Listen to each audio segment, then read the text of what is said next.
Hello, Charlie TCG here, and welcome back to Looking Ahead, where we look at the Japanese meta and break down it, which is really exciting because of post-rotation. I'm a huge fan of it. I love looking ahead, see what other cool combinations of decks people are thinking of. And we're looking like Giratina is being dethroned to be the best deck, not to be the best deck. Is Mew that new adversary? Got to look at some new cards and analyze the Hong Kong regionals, which I talked about last week, but now we actually know what the meta was, what the decks were. So it's going to be really exciting to look at that. First thing I just want to say, thank you so much for the support on the channel so far. It means so much.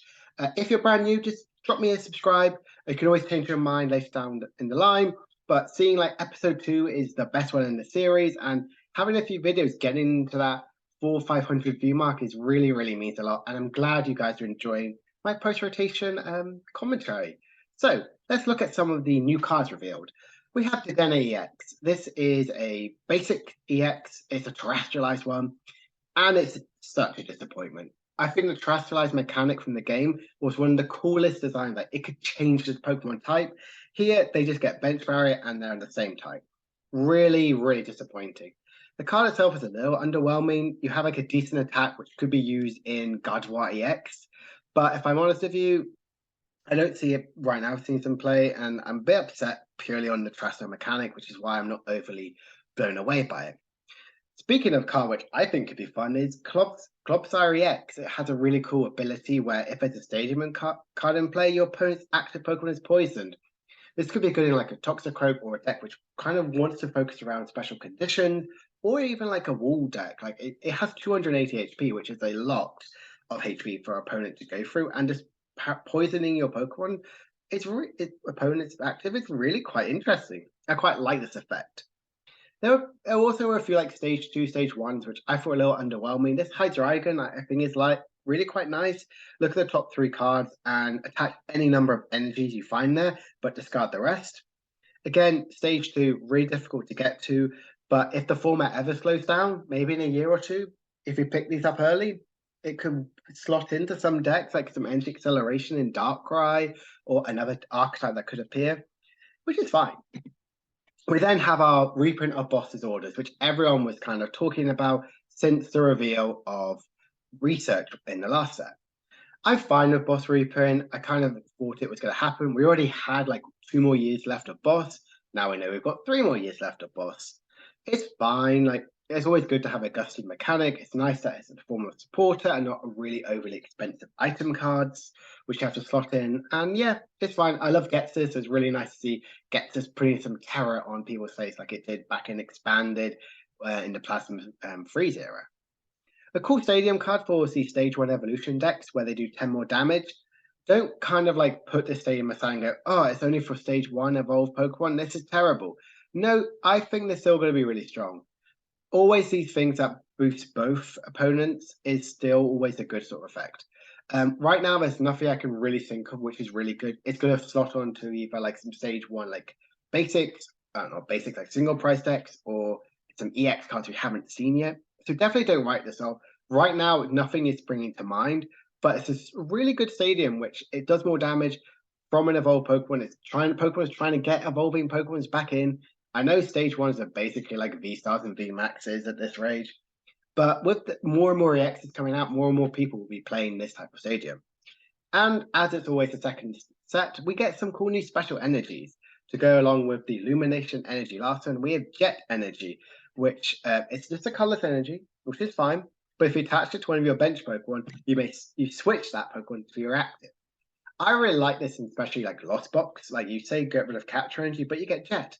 You don't have a switching out. You get your Comfys out, and then you go attach energy here. You switch into the Comfy. You get the energy attachments for a retreat. You also get another flower selecting, and then you can retreat it into a Cramorant or your Giratinas or you have attackers or another Comfy.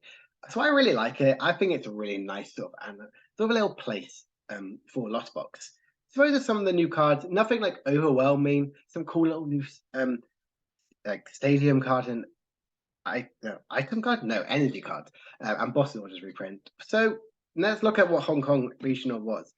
So to no surprise whatsoever, it was a huge Giratina factor, being 30% of the meta, which is honestly a huge number, which no one could be too surprised about. Miraidon being quite high as well. Again, it's a very popular deck, really, really powerful. So I'm kind of like not surprised too much about this being the top decks being Miraidon, Giratina, and Lost Box. Those were the big archetypes, the ones that everyone's fearing going into the format. They were the really tried and tested archetype. Giratina and Lost Box didn't lose much. People knew what it's like going over into the next format. Miraidon, it's a new card, it's a new archetype. People love always trying out new decks, and that's one archetype which I can always see being such a high percentage. Mew being nearly 10%, it did end up winning the whole event. And again, this is why I'm going like, is Mew becoming a more and more powerful archetype? It's a really strong deck. It didn't lose too much. It gained like some more searching cards. And yeah, I quite like it as well. Arceus, I go always Arceus Toolbox. Arceus did make up 8% of this meta if you include the extra toolboxy sort of cards. But Giratina was always the most popular archetype. It's still super strong. It's still really powerful. It doesn't gain obviously anything because it can't pair up to EXs, but Vs are still really good. And then the new topic of conversation, which is really stopping to become a very highly talked and very strong archetype, which I'm a bit worried about, is Lugia. Yes, that's right. Lugia is still just as strong. It was only 5%. It did end up being 2 of the top 4 position of the tournament. But yeah, Lugia is definitely something you shouldn't sleep on, and that's what I'm going to talk about a lot in a minute. But no, I thought I would just show a little breakdown of what the actual meta was. Giratina and Lost Box being the huge popular archetypes along with Miraidon is no surprise with Mew and Lugia and Arceus. Those are like, I feel like the right now the strongest decks. What I've talked about last week, what all the meta is right now showing. So let's see how the City Leagues kind of went on last week. So the biggest thing is Giratina dropped by another few percent, dropped down by 2%. It's now under a 25%. Now, it went from 30% to now 25%. Why is this? Well, people have been testing more archetypes. It's no longer as popular, and its win rate, did some research about it, it's actually dropped more to like a 47%. This was over, I'll leave a link down in the description to this tweet, but pretty much it's this archetype, this channel, which constantly analyzes what decks have done well, the win rate of how much it's done, and Giratina is only like 47%. It's going down a lot from its really high 52%, which it was way back at the start of the format. This is always going to be the case. The format is evolving in certain ways where Giratina numbers are actually falling. They're plummeting. People are trying out more archetypes, trying out more decks, and knowing how to play around it. It's no longer this incredible powerhouse that it once was. And I'm really sorry to say this, but Lugia is getting the numbers higher up. The whole reason why I think Lugia's numbers are increasing is because of people are trying out this new single strike. It's a really cool, powerful archetype I discussed last week. It can hit one-hit KOs. It hits for weakness against Miraidon, Gardevoirs, Mew, which are also really popular. It also does well against Giratina by able to one-hit KO. You're not really attacking with Lugia, you're mainly attacking with your Tyrannosaurs and Stonejourners, but like they work so well in the compass about it. That's why I believe Lugia's numbers are increasing, because more and more people are trying out and go, oh wait, this is really strong, this is really powerful. It's fun to see that single strike finally getting a play. And Lugia is still just as powerful, just as strong, not as crazy as it is what we've just been facing, but I think it's in a really good place right now. Mew numbers have also increased. Again, Mew just won a tournament. I don't know how often the Japanese players may keep up with what's happening in Hong Kong. They probably do. They see, oh, Mew's done really well, and Mew has done exceptionally well this week. It's incredibly powerful, incredibly strong, and like I say, we don't need to constantly always gush about Mew because Mew has been good for way too long. Lost Box numbers have actually decreased. Not many people are playing Lost Box anymore. They're kind of focusing mainly on Giratina, and the Lost Box archetype, where it's trying to use like the Galarian burst to hit for weakness against the powerful archetype, isn't cutting it as it did. So that's really sad to see that the Lost Box engines are slowly going down. But it's still, if you look at the portions of what I've been doing well in the top 8s, they're not like 35% Lugia. They're like really, really small numbers each one. They're all like a decent like amount, like over 75% of this. I'm talking about these 1, 2, 3, 4, 5, 6 archetypes. If I include now Gardevoir and Rapid Strike box. That's nearly 90% of the meta, which is really nice to see that it's still very diverse. It's not focusing purely on just 5 decks. There's at least a good 7 or 8 good archetypes going around. Rapid Strike box kind of decreased the number. It hasn't done as well as I would have loved it to. It did get a couple wins. It got 2 wins, but one of them was a Lugia version. But it's a really nice archetype. You just hit there, do some sniping with Inteleon, and then hit hard with Urshifu. And Gardevoir is also a deck that's got a couple wins under its belt, not enough to get into the top 6, but still just as powerful. So how does it add to the entirety of the top 8? Again, this is amazing by Pokesi Book. Just collecting so many, like nearly 1,000 archetypes from the City League are now in here. And again, Giratina and Sableye are still the top dog. They're still the most powerful, most popular decks. The numbers have also still decreasing. Why? Because more and more people are playing other decks. They're not performing as well because people are understanding how to counter them. Whereas all the other decks like Gardevoir, Lugia, Mew, and Miraidon, all of their numbers, their percentage have increased. Some of them only by like 1 or 2%. But the placement of all of them haven't changed from last week. But the percentage of how popular they are slowly increasing. This is purely because they are just as strong. They're still just as powerful. And Lugia is really on its dominant rise to power. I could see I believe there could be some, there are going to be City Leagues for us to talk about next week. I could see Mew overtaking Miraidon in popularity and top cutting, purely because of how strong, how powerful Mew is. It's so adaptable. Lugia puts in some more dark types, that's okay. Mew can just one-hit KO them back. Miraidon can get one-hit KOs from Mew, that's okay. Mew's going to KO them back. So Mew is always going to be this powerful archetype. Same thing with Lost Box and Giratina. The numbers have decreased, but they're still just as strong. They're still just as powerful. Now, enough of me talking about seeing how good all of these archetypes are. Still, if you want to look at all the deck lists, they're going to be in the description below. Let's see the top 6 decks. And yes, the numbers you might be like, wait, what's all this on the next week? So I've tried this out a new thing. I'm seeing how much positions they go up by week. This is the total of all of the 300 decks, and this is all about what they've won, how many second place they got, top 4, top 8. And yeah, so Mew has gone up by 4 positions. It was 5th and now it's number 1. It did get 8 wins, similar to Lugia, but had more second place finish, top 4s, but not enough top 8. But Mew is incredibly powerful and incredibly strong. Archetype mainly focusing on the judge path, because if you look at all of these archetypes, a lot of them focus on wanting to have their hand and really affected by abilities. If you look at Miraidon and Lugia, they get shut down by the tandem unit and their summoning stars by Path to the Peak. And if they're constantly judged away their hand, they're in a really tricky situation. So Mew is 1-8, which is really strong and powerful, considering that Giratina won 8 last week. It's still 1-6.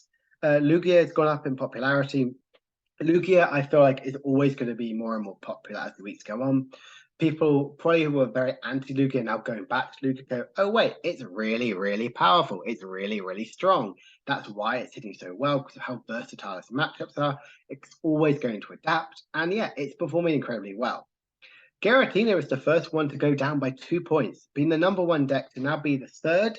Still, you can see like how many placements it's got. It's still like the most amount, but it's got, especially with its 2nd place, it's just people are understanding it. People are teching around it. People are understanding the matchup so much better. Like if you just watch all the videos out there, everyone's playing against Giratina because they're like, as long as I can beat this deck, I'm fine. But now I would say the top 3 are definitely Mew, Lugia, and Giratina. They are really, really the ones you want D to beat. And Giratina is just under this easy package where people are just testing against. I'm not saying Giratina is now bad, but people are understanding it a lot more and how to beat it. Miraidon's gone down by 1 place. It's still really popular, still winning a lot, focusing more on that Klefki archetype, and sometimes running Luxray to disrupt your opponent's hand. It's trying to be a bit more disruptive with judges, with Klefkis and all that. It's because it needs to keep up somehow. That's kind of the reason why I feel like it's going towards that Klefki. It needs a better sometimes it needs a better Giratina matchup, sometimes it needs a better Mew matchup. So if they can really try and stop the opponent from like setting up, I think that's a really good situation. I still think Miraidon is going to increase more in popularity, but I don't think it can really overtake Mew and Lugia now that they've dominated last week. Arceus V-Star has actually gone up by 1 place. I've collected all of Arceus box in a one. This is like including Giratina. So if I made Arceus Giratina like as included in Giratina, Giratina would be the best deck still. But Arceus Giratina focuses a lot on like powering up an Arceus to then get to a Giratina, whereas the Giratina like Lost Box focuses on single price attackers followed by ramping up to get the one-hit KOs with Giratina. Whereas Arceus, you're never getting that. You're using Starbirth. A more popular build of Arceus is definitely Arceus Giratina. That's the one that's primarily are the ones winning. But the one that I shared last week, the Ice Rider Calyrex one, is still just as powerful. There are some like some Rapid Strike, Single Strikes, even some Fusion Strike Arceus builds. It's always going to adapt with the limited amount of cards it's going to have. But as you can see, it's done very well in getting top 8s, but not really pushing that further. Speaking of decks which really isn't pushing further, it's Lost Box gone down another by 4 places. It's really sad to see that the Lost archetypes are now not as popular or not as doing as well, but it's getting the most top 8 positions. It just gets in there. It's like, all right, I made it. I had fun. Like I said, primarily focusing on the Galarian birds, but that's really not doing it because it can't get real big KOs on these big archetypes. I could definitely see now that Lugia is just as popular, getting to similar like what we had in last, what we have currently in our format. We're focusing more on maybe some Raiku's put into Lost Box, focusing more on other lightning attackers to really KO and really put pressure on the Lugia, as well as having answers for Tyranitar and Stone Turner. So those are the top 6 decks. Really a big change. Like literally last 2 weeks, I would say they've all been about the same amount, with Giratina, Miraidon, and Comfey being the top 3. But having a new top 3 is really exciting. It's showing how much Japan players are adapting to try and keep up the meta and trying to punish Giratina. So with all that being said, let's look at what's happening next week. So I believe next week is the first big tournament in Japan, the big Champions tournament, which is really, really exciting. For those who don't know, like Japan tournaments are incredibly competitive to get in. So like we have our like when right now because of post-COVID, getting tournaments, you have to rush to try and log in and see if you get the space, and it's like in a few minutes. And if you don't get it, if you leave by an hour or so, especially in Europe, you just lose out. America, if you have like a day or so, but in Japan, you enter a lottery system. And like their tournaments, the last year have been like 3,000 people, and like the waiting list is like an additional 6,000. So like 9,000 people trying to get into these tournaments, which is insane. So I would definitely see that in the tournament, we're going to see a lot more streamline of just the more powerful decks.